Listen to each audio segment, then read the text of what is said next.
Good morning seventh class. देखो बच्चों, last day हमारी जो स्टोरी थी हिल्सा फिश वाली, Gopal and the hilsa fish, वो कंप्लीट हो गई थी। और आज जो है हम उस जो स्टोरी थी उस स्टोरी के क्वेश्चन आंसर्स को देखेंगे। तो देखिए, सबसे पहला क्वेश्चन है अपना, why did the king want no more talk about the hilsa fish, कि राजा हिल्सा मछली के बारे में ज़्यादा बातें क्यों नहीं सुनना चाहता था। तो कि जैसा कि हमने अपने स्टोरी में पढ़ा था कि हर जगह, चाहे वो घर हो, मार्केट हो या दरबार हो, हर जगह सिर्फ हिल्सा फिश के बारे में ही लोग बातचीत करते थे। इसीलिए राजा को वो बातें अच्छी नहीं लग रही थी, वो बोर हो चुके थे, इसीलिए वह उस हिल्सा फिश के बारे में कोई बात सुनना नहीं चाहते थे। तो इसी को हम इंग्लिश में लिख देंगे। ध्यान से सुन लेना आंसर्स को, उसी के अकॉर्डिंग आपको अपनी अपनी नोटबुक में उन आंसर्स को करना है। तो देखिए, the king was tired of hearing about the Hilsa fish, as anyone was talking about it all all the time. This spent the king much, so he wanted no more talk about the fish. I again repeat the answer.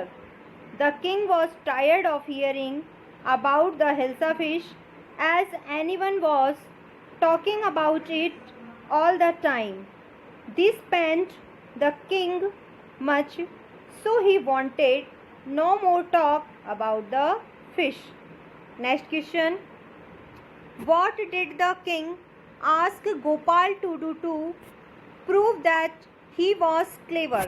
कि राजा ने गोपाल को स्वयं को सिद्ध करने के लिए कि वो चतुर है या नहीं है, क्लेवर है या नहीं है, क्या करने के लिए कहा? कौन सा ऐसा चैलेंज था जो राजा ने कहा कि अगर तुम इसे पूरा कर लोगे तभी तुम्हें क्लेवर कहा जा सकता है? तो आप सबको पता है कि राजा ने गोपाल के सामने ये शर्त रखी थी कि तुम हिल्सा फिश को लेकर मेरे दरबार में आओगे, लेकिन ध्यान रहे उस हिल्सा फिश के बारे में किसी के मुंह से कोई शब्द ना निकले, अर्थात उसके बारे में कोई बात नहीं करे। यही वाला चैलेंज उन्होंने रखा था। तो इसी को हम इंग्लिश में लिख देते हैं। देखिए, the king asked Gopal to bring a hilsa fish. I again repeat, the king asked Gopal to bring a hilsa fish to him from market to the place without anyone speaking about the fish and discussing it with him. This would prove he was clever. I again repeat my answer. ध्यान से सुनना बेटा, उसी के अनुसार आपको notebook में करना है।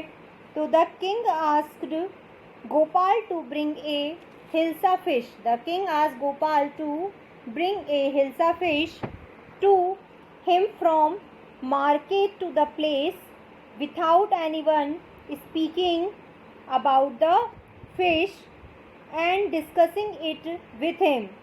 This would prove he was clever. Next question देखिए, what 3 things did Gopal do before he went to buy his hilsa fish? कि वो कौन सी 3 चीज़ें थी जो गोपाल ने की थी बाजार में हिल्सा फिश खरीदने जाने से पहले? तो हमने अच्छी तरह से स्टोरी में पढ़ा था कि जो गोपाल थे उन्होंने अपने आधे चेहरे पर ही शेविंग की थी, उसके बाद चेहरे पर उन्होंने राख मल ली थी दूसरी चीज़, तीसरी चीज़ उन्होंने फटे पुराने से जो कपड़े थे वह पहने थे। तो ये 3 चीज़ें थी, इसी को हम इंग्लिश में लिख देंगे। तो आप इसमें लिखिएगा, Gopal shaved only 1/2 of his face. First तो ये हो जाएगा, Gopal shaved only 1/2 of his face.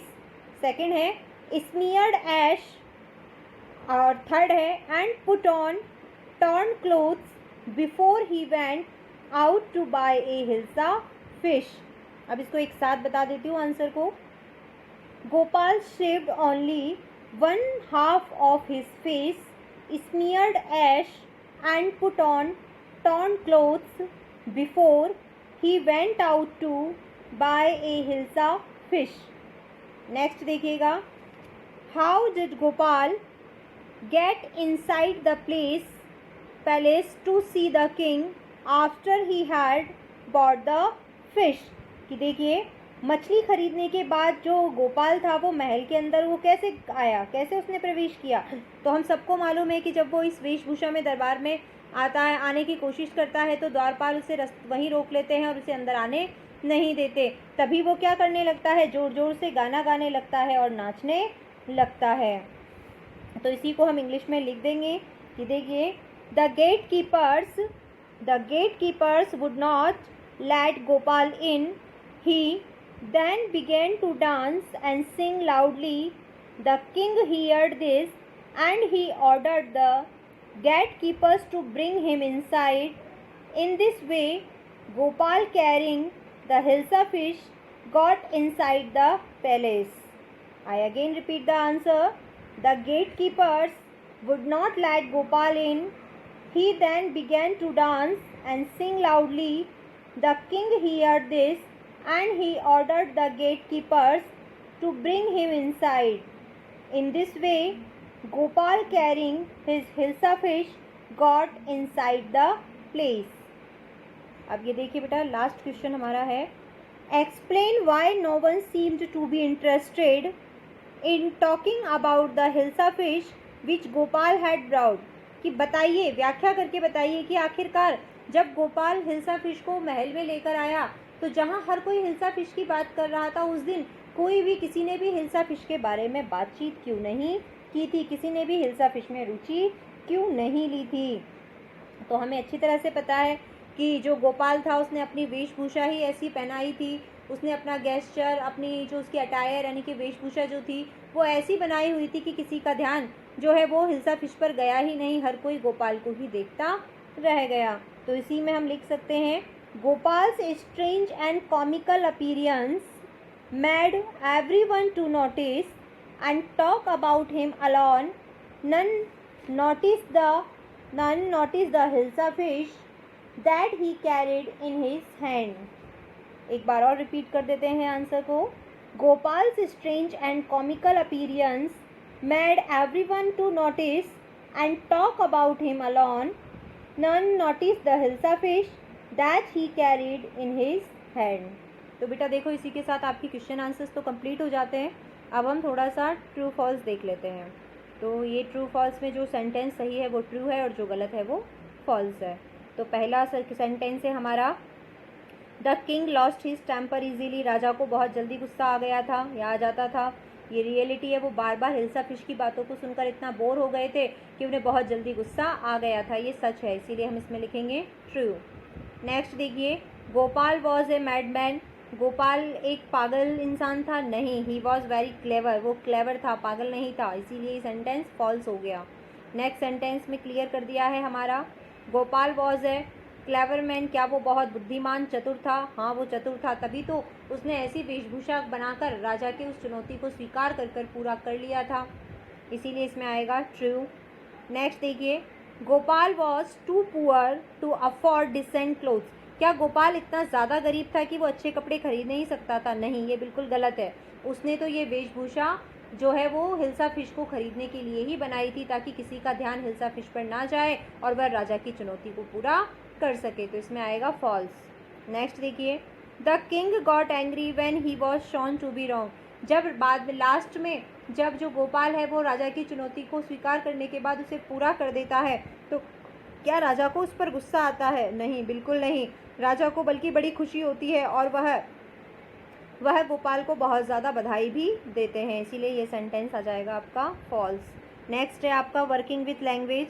इसमें देखिए आपको कुछ सेंटेंस दिए जाएंगे, जैसा कि लिखा हुआ है, change the following sentences in the story to reported speech, the first one has been done for you. कि यहाँ पर आपको कुछ सेंटेंस दिए गए हैं स्टोरी से रिलेटेड, वो रिपोर्टेड स्पीच में बनाने हैं। तो ये आपका पहला हो चुका है, पहला सेंटेंस जो उन्होंने एग्जाम्पल में वो देंगे वो कंप्लीट करके दिया है, आगे के सेंटेंस को आपको बनाना है। तो उसे हम देख लेते हैं। यहाँ देखिए, ये फर्स्ट सेंटेंस था, हाउ मच डिड यू पे फॉर दैट हिल्सा। कि हिल्सा के लिए क्या कीमत चुकानी, हाउ मच डिड यू पे फॉर दैट हिल्सा, क्या आप इस हिल्सा की क्या कीमत चुकाना चाहेंगे। ये चीज़ जो है किसने पूछी थी, यह क्या कीमत चुका कर आए हैं, ये बात किसने पूछी थी? ये बात एक महिला के द्वारा पूछी गई थी। तो इसीलिए हम इसमें, जैसा कि रिपोर्टेड स्पीच के अंदर होता है कि हम आस्क में बदल देते हैं, तो the women ask the man how much he paid for that hilsa. देखो बच्चों, इसके रिपोर्टेड स्पीच के जो हैं कुछ रूल्स होते हैं, जिस रूल्स के आधार को समझे बिना आपको ये रिपोर्टेड स्पीच वैसे बिल्कुल भी समझ में नहीं आएगी। इसीलिए अभी सिर्फ आपको जो ये सेंटेंस फिल करवाए गए हैं इसे आप कर लीजिएगा, लेकिन जब वहाँ पर हमारा ग्रामेटिकल पोर्शन जब स्टार्ट होगा, अभी हमारे चैप्टर्स चल रहे हैं, टेक्स्ट बुक चल रही है, लेकिन हम जब ग्रामेटिकल पोर्शन हमारा स्टार्ट करेंगे तब आपको रिपोर्टेड स्पीच के जो रूल्स हैं, इसके कुछ रूल्स होते हैं, कुछ टेबल्स होती हैं, उनको हम बाकायदा डिटेल से आपको लिखवाएंगे, जिसके बाद आपको ये इजी गोइंग समझ में आने लगेगा कि ये कैसे किया गया है और क्यों आस्क्ड का यूज़ हुआ है और क्यों यहाँ पर हेल्पिंग वर्ब को चेंज कर दिया जाता है। ये सारी चीज़ें आपको तब समझ में आएगी। अभी तो ये हमारे चैप्टर के क्वेश्चन आंसर का एक पार्ट है, तो जिसे आपको फिल करवा दिया गया है, इसे आप एक बार अपनी नोटबुक में कर लेना। इसे डिटेल से हम बाद में ग्रामेटिकल पोर्शन के साथ पढ़ेंगे।